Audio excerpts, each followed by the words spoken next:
Assalamualaikum warahmatullahi wabarakatuh. Waalaikumsalam warahmatullahi wabarakatuh. Selamat pagi, Pak. Selamat pagi. Mohon maaf mengganggu waktunya, Pak. Saya ada tugas di program pendidikan guru penggerak untuk mewawancarai Pak Kepala Sekolah terkait pengalaman-pengalaman Bapak mengenai pengambilan keputusan, Pak. Yang pertama, Pak, pertanyaan pertama, berdasarkan pengalaman Bapak bahwa ternyata di lapangan itu ditemukan ada kasus-kasus untuk yang harus diambil keputusannya, yang mana di dalamnya itu ada dilema etika dan ada bujukan moral. Berdasarkan pengalaman Bapak, bagaimana caranya untuk mengidentifikasi kasus-kasus tersebut, Pak? Terima kasih, Pak Ahmad. Siap. Menurut saya, pengalaman yang telah saya alami bahwa di dalam memberikan solusi atau menanggapi dilema etika, yang pertama kita harus mengidentifikasi pernyataan etika itu sendiri. Ya. Yang kedua, ya, itu harus ada suatu fakta yang relevan yang sesuai dengan dilema tersebut.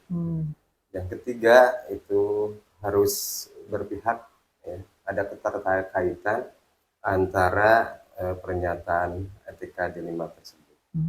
Berikutnya mungkin yang harus dalami dalam identifikasi ini harus ada pilihan dalam suatu kasus tersebut agar bisa membedakan mana kasus yang bersifat ringan, bersifat berat. Yang selanjutnya itu harus ada yang dilakukan atau implementasi dari hasil identifikasi tersebut. Baik. Mungkin itu, Pak. Siap. Terima kasih, Bapak.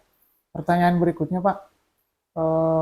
Ketika Bapak itu menjalankan pengambilan keputusan di sekolah, terutama yang kasus-kasus, kadang-kadang kasus tersebut itu pilihannya itu sama-sama benar gitu, Pak. Jadi misalnya kalau Bapak memutuskan yang benar dan yang salah, itu kadang-kadang mudah gitu, Pak ya. Tinggal ambil saja yang benar. Nah, tetapi pertanyaan di sini adalah bagaimana Bapak ketika memutuskan sesuatu atau mengambil keputusan dan pilihannya itu sama-sama benar, betul Pak. Bagaimana Pak? Menurut saya begini, Pak, dalam mengambil keputusan yang sama-sama benar itu, yang pertama hasil identifikasi tersebut bahwa keputusan itu perlu diambil oleh kepala sekolah. Yang kedua itu harus ada informasi yang terkumpul, tetapi harus relevan dengan kasus-kasus tersebut. Yang berikutnya mencari solusi alternatif, karena itu harus ada solusi karena mungkin keputusan tersebut itu sifatnya bisa ada yang umum, ada bisa yang khusus atau secara pribadi. Berikutnya harus ada pertimbangan bukti. Pertimbangan bukti itu sebagai dasar untuk mengambil suatu keputusan. Kemudian ada juga alternatif yaitu yang harus dipilih. Berapa jumlah alternatif tersebut untuk mengatasi masalah-masalah yang dialami pada ketika dilema etika. Dilema etika Berikutnya ada mengambil tindakan. Tindakan itu perlu diambil jika hal itu ada yang sifatnya darurat.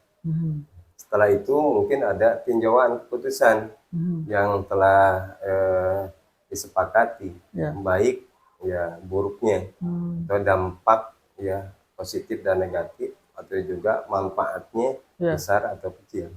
Mungkin itu yang bisa saya sampaikan tentang pengalaman mengenai pengambilan keputusan tentang yang sama-sama benar gitu Pak, sama-sama baik gitu Pak. Baik untuk menilai kebijakan. Ya, luar biasa. Terima kasih Pak.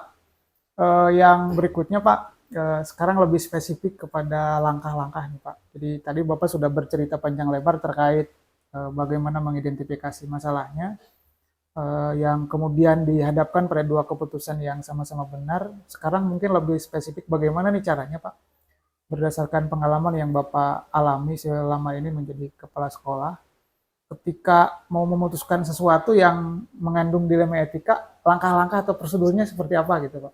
Ya baiklah. Jadi dalam mengambil keputusan tidak lepas dari ada prosedur ya, atau langkah-langkah yang harus ditempuh. Yang pertama kita harus menganalisa dulu masalah. Ya. Jadi masalah itu harus dianalisa. Gitu. Kemudian kita harus tahu nama masalah tersebut. Betul. Gitu, ya. Karena apa? Karena tanpa mengetahui masalah itu tidak mungkin untuk bisa menyelesaikan masalah dan membuat keputusan. Yang ketiga, ya setelah kita mengetahui nama masalah tersebut, baru kita menganalisis, ya, menganalisis atau penyebab masalah tersebut. Ya, sebab ya, analisis adalah hasil daripada bukti-bukti identifikasi. Kemudian itu menjajaki, ya, menjajaki pilihan ya dalam pemecahan masalah. Itu perlu ada penjajakan, gitu. Karena pemecahan masalah itu ada yang bisa diterima, ya, ada yang sulit juga diterima. Betul.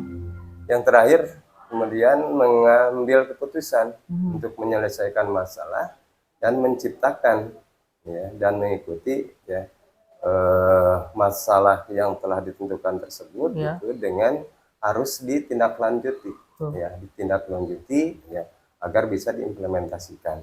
Mungkin itu langkah-langkah yang bisa saya sampaikan. Siap, terima kasih Pak, luar biasa sekali ternyata. Pertanyaan berikutnya Pak masih ada hubungannya. Ketika Bapak sudah menentukan langkah-langkah dan prosedur selanjutnya, berdasarkan pengalaman Bapak kan ada hal-hal ternyata kata kunci mungkin Pak yang dianggap efektif dalam mengambil keputusan yang memang di situ mengandung dilema etika Pak. Untuk mengambil keputusan yang pernah saya lakukan, ya, yang pertama itu mengenali atau nilai-nilai ya, yang saling bertentangan. Yang kedua gitu dapat menentukan siapa yang terlibat ya di dalam di dalam masalah tersebut. Yang ketiga ya dapat mengumpulkan fakta-fakta yang relevan, ya. Kemudian pengujian ya fakta-fakta tersebut itu adalah benar atau salah. Betul. Ya. Kemudian pengujian paradigma ya benar atau lawan benar. Ya, itulah yang menjadi kunci daripada pengambilan keputusan ya secara efektif ya dalam menangani kasus-kasus dilema etika. Mungkin itu saja yang bisa saya sampaikan. Ya, luar biasa sekali Pak. Kemudian pertanyaan berikutnya Pak, tentu saja ketika Bapak ingin memutuskan sesuatu, ternyata ditemukan tantangan. Sesuatu yang kadang-kadang membuat Bapak merasa berat untuk memutuskan sesuatu. Nah, jika akumulasikan berdasarkan pengalaman yang selama ini Bapak alami ketika mengambil keputusan, tantangannya apa saja gitu Pak dalam memutuskan sesuatu? Ya, dalam menjalankan suatu kebijakan sebagai kepala sekolah dan harus menghasilkan keputusan, tentu itu harus ada rasa keadilan, ya, karena rasa keadilan itu harus dijalankan atas perlakuan yang sama pada semua orang. Agar tidak terjadi masalah ketimpangan. Ya. Kemudian timbulnya perbedaan pendapat ya dalam suatu pengambilan keputusan. Nah, ini juga menjadi suatu tantangan, gitu ya. Karena ya mungkin banyak pendapat kan dari berbagai rekan kita kerja, guru, gitu ya. Kemudian rekan-rekan lainnya. Gitu. Kemudian ada juga ya perbedaan latar belakang pemikiran, karena setiap orang itu tidak sama pola pemikirannya, gitu. Dan juga pemahaman, ya, pemahaman tentang bagaimana keputusan itu diberlakukan ya, atau dilakukan, ya, sehingga memerlukan waktu. Ya, waktu tersebut itu ya kita harus diadakan diskusi, ya, komunikasi, ya, untuk mencapai kesepakatan bersama sehingga itu ya tantangan tersebut akan menjadi ringan. Mungkin itu Pak yang bisa saya sampaikan. Jadi berat juga gitu Pak ya untuk mengambil keputusan bagi seorang pemimpin dengan circle kita atau lingkaran kita yang beragam. Selanjutnya Pak, ketika Bapak memutuskan sesuatu, apakah langsung diputuskan saat itu juga? Atau Bapak bisa menentukan jadwal dulu nih misalnya. Sebelum diputuskan itu dibuat jadwalnya dulu. Seperti apa tuh Pak? Baiklah, untuk masalah itu ya kita pertama harus mengacu pada panduan atau peraturan yang sudah ditentukan oleh sekolah, Ya. ya, dengan pertimbangan bagaimana dampaknya, gitu ya. Apakah dampaknya positif ya untuk manfaat ya untuk semuanya, Ya. atau juga menekan dampak yang negatifnya sekecil mungkin.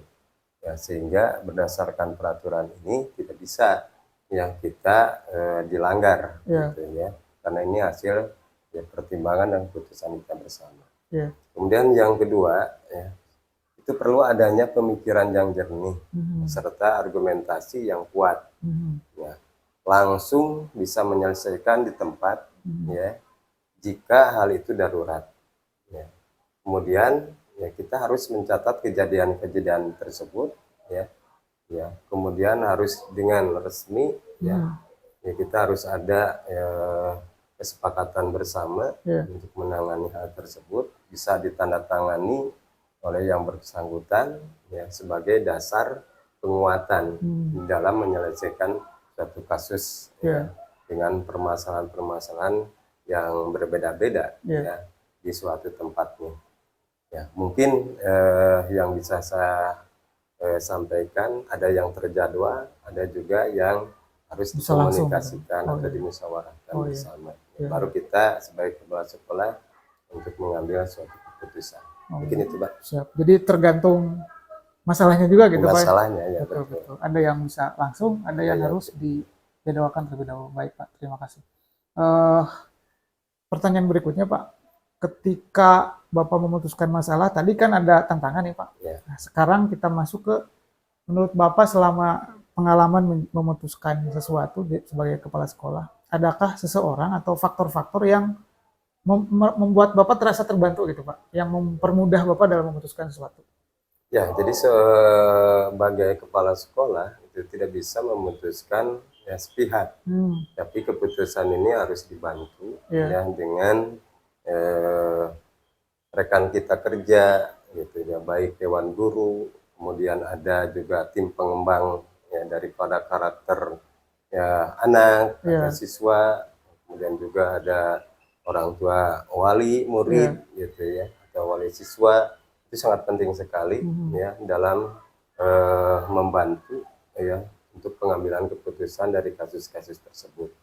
Kemudian yang kedua itu saya menggunakan bantuan ya, kepada para wakil kepala sekolah, para dewan guru, ya, kemudian tenaga pendidikan ya, yang sudah mengalami atau sudah memiliki pengalaman dalam penanganan itu kasus dilema etika.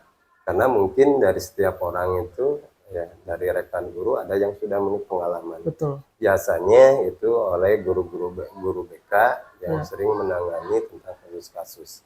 Yang baru ya setelah itu kepala sekolah bisa mengambil keputusan dari hasil bantuan daripada rekan-rekan kita ya, rekan kerja di sekolah. Mungkin itu yang bisa saya sampaikan, Pak. Siap, terima kasih Pak. Ini pertanyaan terakhir mungkin Pak. Setelah Bapak memutuskan itu kan ada berdasarkan banyak sekali tadi Bapak pengalaman-pengalaman yang dilakukan. Nah, dari pengalaman-pengalaman tersebut ada pelajaran apa Pak? Dari pengalaman-pengalaman yang sudah Bapak alami terkait pengambilan keputusan, adakah pelajaran yang bisa diambil ini untuk saya juga Pak nanti mungkin? Ya, pengalaman saya ya sebagai kepala sekolah ya, dengan dengan adanya penanganan kasus itu akan menambah wawasan. Ya, menambah pengalaman gitu ya, agar dalam pengambilan keputusan itu bisa akurat, tepat, ya, sasaran, ya, sesuai dengan harapan ya kita semua. Ya.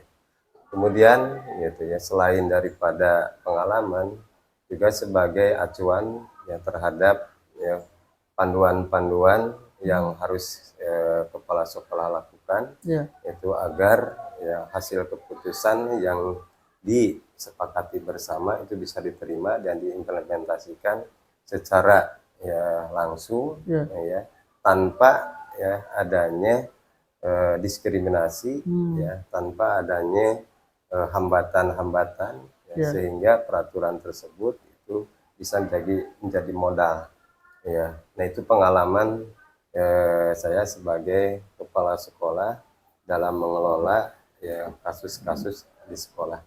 Mungkin itu Pak yang baik, saya bisa sampaikan. Mudah-mudahan ini bisa menjadi bahan referensi ya baik Pak, untuk Bapak dalam menjalankan tugas pembelajaran ya, calon guru penggerak. siap, Mungkin itu saja yang bisa saya sampaikan. baik. Terima kasih banyak Pak atas pengalaman dan inspirasinya, ini menjadi masukan tersendiri bagi saya. Jadi di samping saya mempelajari dari modul Pak, dari teori, mungkin saat ini saya mendapatkan insight yang luar biasa, masukan yang luar biasa dari pengalaman langsung yang Bapak alami.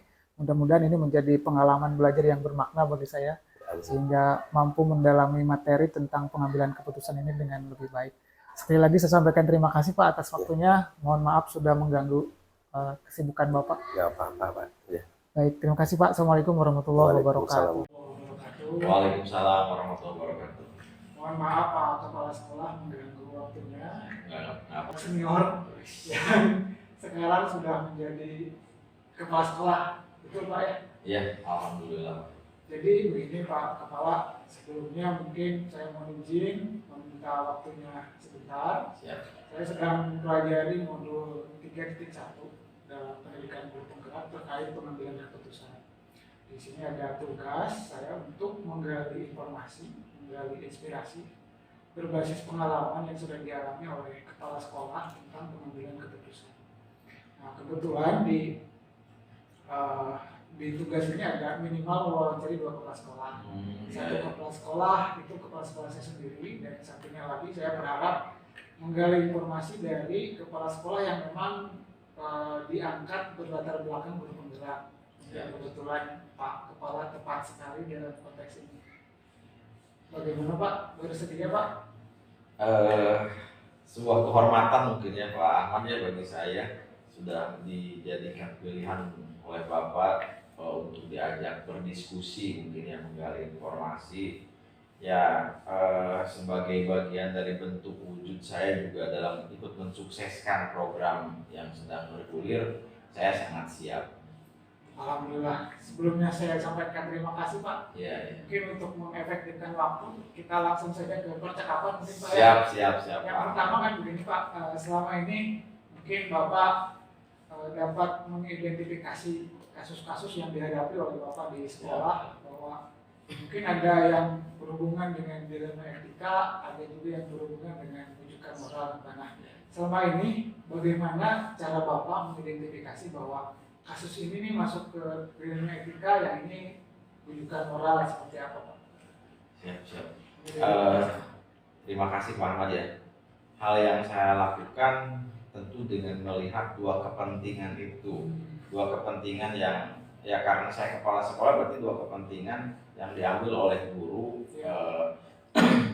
ketika mereka izin kepada saya. Apakah izinnya itu meninggalkan tugasnya itu karena hal yang memang baik, atau memang yang menurut moral, menurut keharusan itu, menurut etika itu tidak baik gitu. Jadi misalkan ketika guru yang seharusnya ngajar, tapi di sisi lain karena dia misalkan aktif di berbagai kompel, dia harus meninggalkan tugasnya mengajar karena harus berbagi dengan guru yang lain, itu kan sama-sama baik ya. Makanya berarti itu saya kategorikan sebagai dilema etika gitu. Sedangkan ada juga yang kadang guru yang harusnya ngajar, dia izin tapi bukan kepentingan yang berhubungan dengan dunia pendidikan. Itu kalau menurut saya kan masuk ke bagian dari rujukan moral. Jadi saya juga kadang ya memilah-milah dari kepentingan yang diberikan, alasan kepentingan yang diberikan kepada saya. Berikutnya Pak, ketika Bapak memutuskan sesuatu gitu Pak, mengambil keputusan yang berhubungan dengan kasus-kasus yang dua-duanya baik gitu Pak, atau dua-duanya benar, sama-sama benar, sama-sama baik. Nah, Bapak bagaimana proses mengambil keputusan untuk memutuskan sesuatu yang dua-duanya atau sama-sama baik dan sama-sama benar? Siap, terima kasih.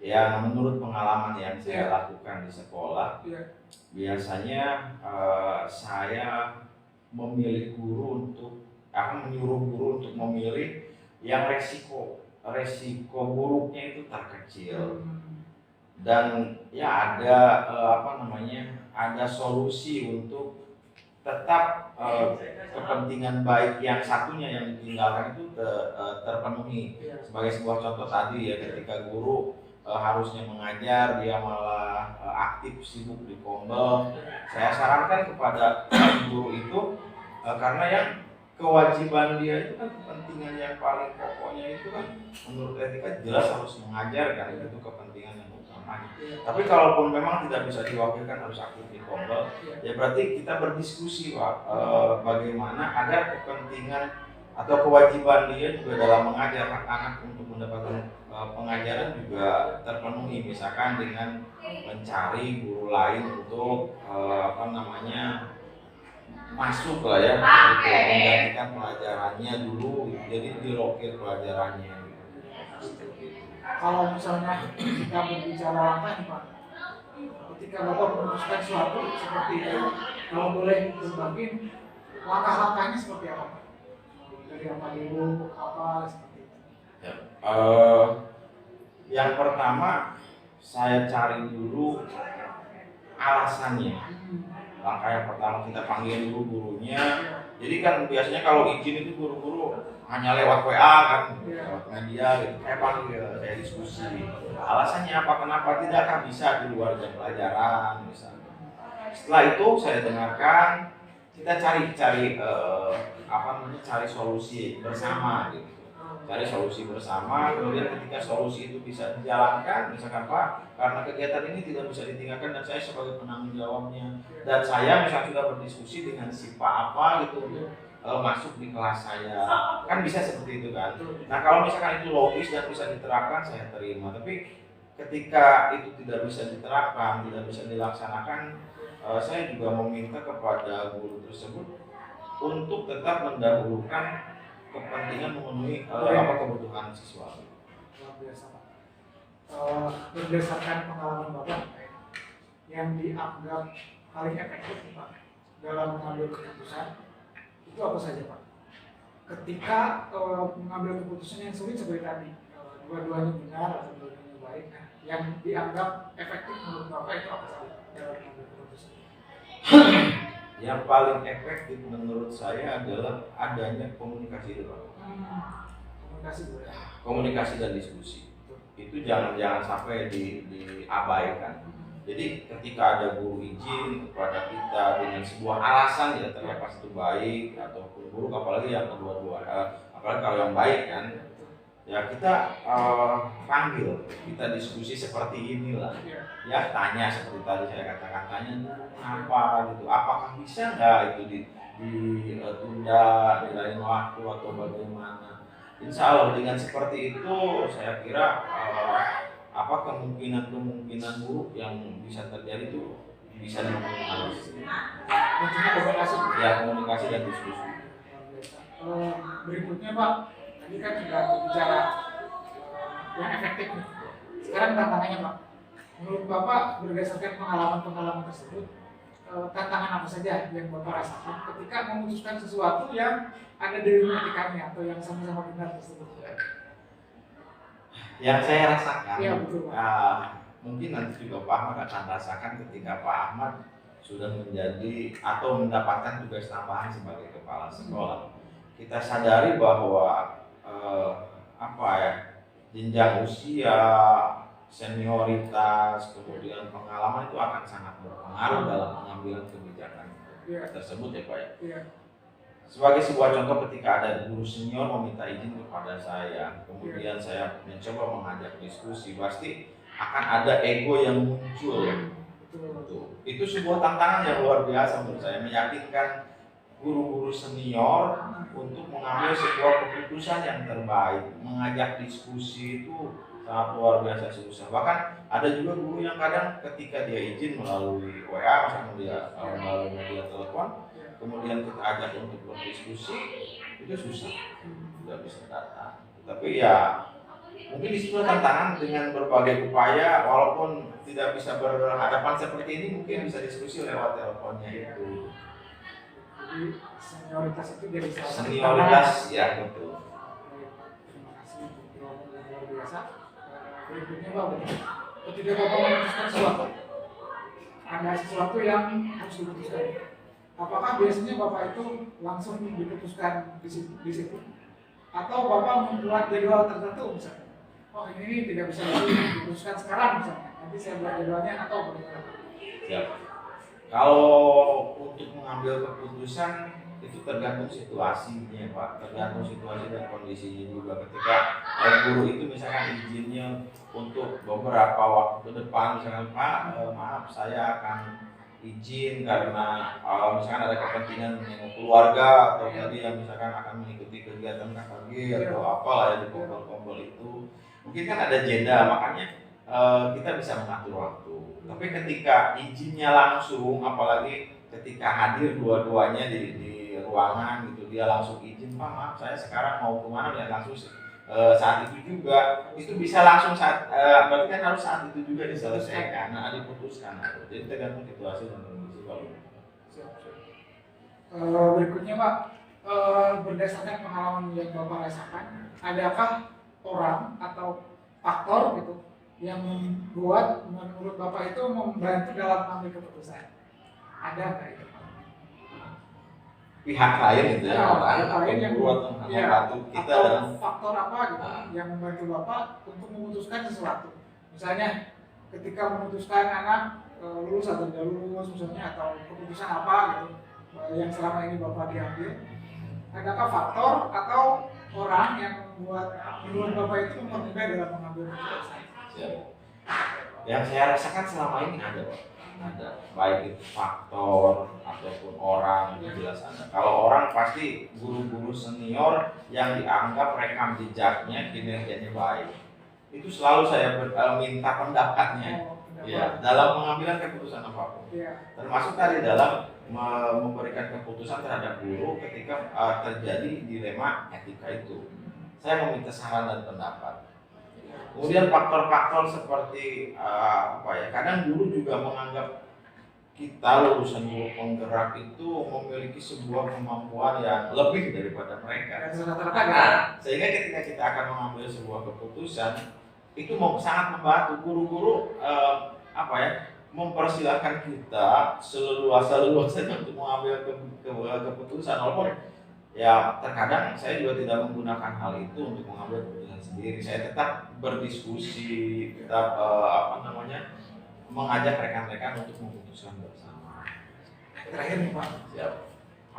Berdasarkan yang Bapak rasakan dari mungkin sekarang udah berapa tahun jadi kepala sekolah Pak? Kebetulan baru 1 tahun. 1 tahun. 1 tahun. Dari 1 tahun ini mungkin sudah tidak terhitung keputusan yang Bapak ambil, Ya. yang ada dilema etikanya. Dari pengambilan keputusan itu kira-kira ada pembelajaran apa yang bisa Bapak petik dan bisa saya ambil juga untuk kedepannya? Siap. Hari ini saja Pak, tadi pagi ada seorang guru yang WA kepada saya menyampaikan bahwa dia tidak bisa masuk karena akan berobat. Itu kan sebuah dilema ya Pak.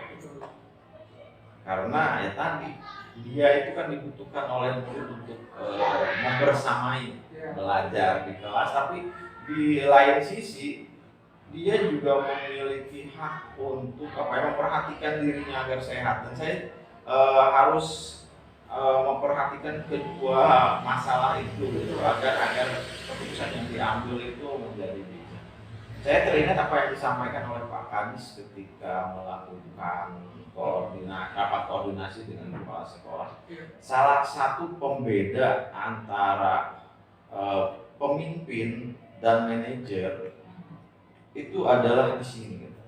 Jadi ada rasa, ada hati seorang pemimpin itu ketika mengambil sebuah kebijakan, sebuah keputusan. Nah mungkin hal itu yang menjadi pelajaran saya, bahwa ternyata dalam memutuskan kita juga tidak mesti mutlak berdasarkan aturan, berdasarkan kepentingan satu pihak, tapi kita harus menggunakan rasa kita. Apa yang akan terjadi ketika guru itu atau saya ini berada di posisi guru tersebut gitu. Itu yang selama ini pelajaran berharga menurut saya yang saya ambil gitu. Jadi kita jangan terlalu egois, jangan terlalu kaku terhadap aturan. Baik, luar biasa sekali Pak inspirasinya. Mungkin saya sampaikan terima kasih Pak. Siap, sama-sama Pak Ahmad. Mudah-mudahan apa yang barusan saya sampaikan dapat bermanfaat buat Pak Ahmad. Betul-betul menginspirasi. Mudah-mudahan apa yang Bapak lakukan selama ini juga bernilai positif.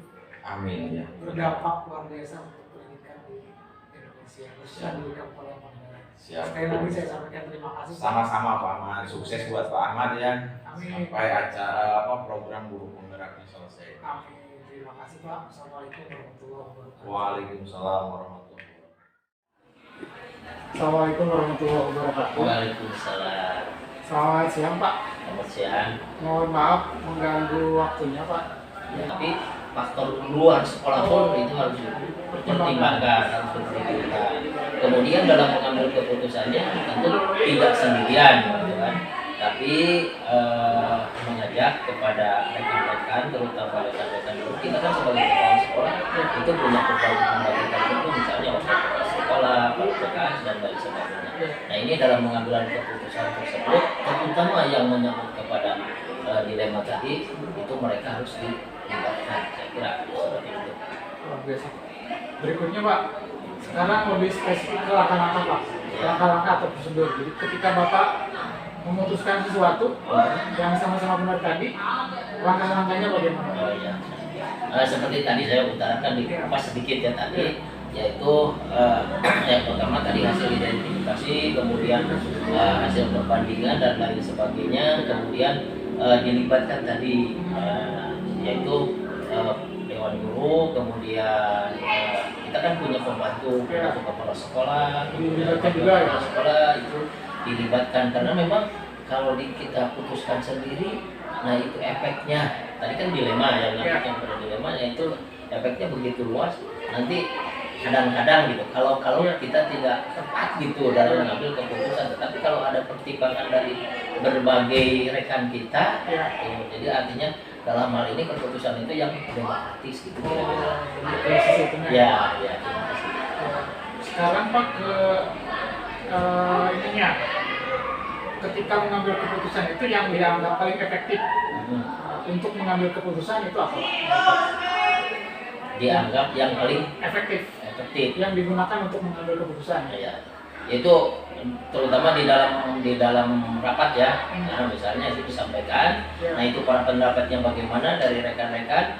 Kemudian yang paling efektif itu salah satu. Kemudian yang kedua, nah ini efektivitas pengambilan keputusan itu dampaknya nanti ya, dampaknya terutama kepada lingkungan, gitu kan, lingkungan sekolah. Kita ini kan tidak berdiri sendiri, yang sekolah tentu ditopang oleh masyarakat dan lain sebagainya. Kadang-kadang kalau kita salah mengambil keputusan, dampaknya kepada lingkungan, terutama lingkungan masyarakat di sekitar sekolah. Karena kita tidak terlepaskan dari dukungan lingkungan itulah. Selanjutnya Pak, yang menjadi tantangan Pak, ketika akan memutuskan sesuatu, terutama yang berhubungan dengan dilema etika tadi, yang menurut Bapak dianggap sebagai tantangan itu apa saja Pak? Ya. Ketika mengambil keputusan. Itu ya. Jadi yang dianggap tantangan di sini kan, apabila lingkungan kurang mendukung. Nah, itu yang pertama ya. Kemudian juga kalau tidak demokratis, nah ini kan jangan salah, di sekolah, di suatu lembaga pendidikan ini tidak mungkin seluruhnya pro kepada kita. Tapi kan ada tantangannya, ada istilahnya yang kontrananya. Itu yang kontranya itu kan harus diperhitungkan, harus hati-hati itu dalam pengambilan keputusan. Sama juga lingkungan masyarakat juga seperti itu, gitu kan. Jadi jangan semena-mena lah. Kita artinya dalam mengambil keputusan itu itu. Jadi mana yang terbaik, langkah mana kira-kira yang terbaik. Jadi benar-benar harus diperhitungkan. Makanya harus melibatkan, termasuk melibatkan stakeholder pendidikan. Itu kira-kira yang lebih tepat. Itu kira-kira menurut saya, tapi yang berdasarkan pengalaman. ya berdasarkan pengalaman seperti itu. Yang berikutnya Pak, ketika akan memutuskan sesuatu ada dua pilihan nih Pak, misalnya dua-duanya benar. Bapak itu ketika memutuskan itu apakah langsung diputuskan saat itu atau membutuhkan jadwal tertentu, misalnya dibuat jadwal dulu nih untuk agar menjadi keputusan? Ya, betul. Ya. Jadi apabila itu misalnya kedua-duanya benar, ya, untuk berarti salah satu kan yang harus diambil. Nah, itu harus ada jeda waktu dulu sebenarnya. Tidak langsung harus hari itu, ini menurut anggapan saya benar.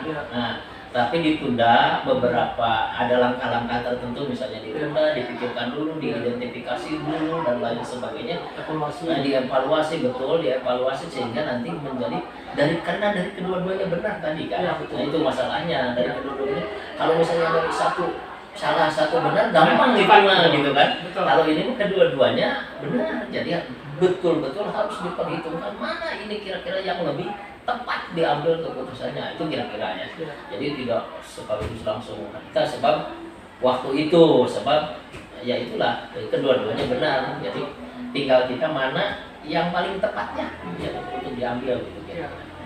Kalau prinsipnya Pak, prinsip yang dijadikan patokan oleh kita misalnya untuk mengambil keputusan ketika dua-duanya benar tadi Pak, biasanya Bapak prinsip apa itu? Misalnya Demokratis. Saya ambil itu demokratis. Ya, itu artinya disampaikan dulu bersama rekan-rekan. Jadi tidak, misalnya kita kan sebagai kepala sekolah punya kewenangan untuk mengambil keputusan yang tepat. Tetapi kalau kita ambil keputusan sendiri, nah itu ada resiko-resiko tertentu nanti. Nah, tetapi kalau secara demokratis kita minta dulu pendapat dari rekan-rekan kita dan lain sebagainya, atau yang akan melaksanakannya juga bersama-sama. Makanya keputusan itu diambilnya harus secara bersama-sama, walaupun yang mengeksekusinya kita sebagai kepala sekolah. Ya, luar biasa Pak. Berikutnya Pak, ketika Bapak sudah banyak memakan asam garam gitu Pak, pengalaman Bapak ini, yang saya ambil memang yang paling senior diantaranya Bapak gitu Pak. Ya betul, karena sebentar lagi mau pensiun. Luar biasa. Yang selama ini menurut Bapak dianggap sebagai seseorang atau faktor yang mempermudah atau membantu Bapak ketika mengambil keputusan, ada apa? Biasanya itu lingkungan sekolah itu sendiri. Itu yang pertama, lingkungan sekolah itu kan dari guru, kemudian TU, kemudian siswa, kemudian kondusivitas guru-guru dan lain sebagainya. Selama ini saya tidak pernah menemukan di satu sekolah yang gurunya gap antara dua ini dan lain sebagainya. Itu sebenarnya mempengaruhi kepada keputusan dengan adanya guru yang blok-blokan seperti itu. Gitu. Tetapi alhamdulillah selama ini saya tidak menemukan itu. Makanya untuk mengambil keputusan pun secara bersama-sama diminta pendapat, terutama yang nyangkut kepada ahli-ahli yang memang nyangkut kepada etika tadi. Terus misalnya sekarang pembina kesiswaan, kemudian guru agama itu kan nyangkut kepada orang mata pelajarannya, kemudian di samping mereka juga sebagai RPKS yang lainnya. Gitu. Yang pertanyaan terakhir Pak, dari berbagai pengalaman Bapak dalam mengambil keputusan, ada pelajaran apa tuh Pak bagi Bapak yang bisa saya ambil juga ya? Betul. Di dalam mengambil keputusan kan begini, kalau salah itu mengambil keputusan bakal ada reaksi kan? Ada reaksi mungkin dalam keputusan dan sebagainya. Saya yakin dengan pengambilan keputusan yang demokratis tadi itu di dalam pelaksanaannya pun gitu. Nah, karena memang itu termasuk kepada rencana yang ada dalam pengambilan keputusan itu. Karena maka itu yang harus kita dilaksanakan nanti, yang akan dilaksanakan nanti.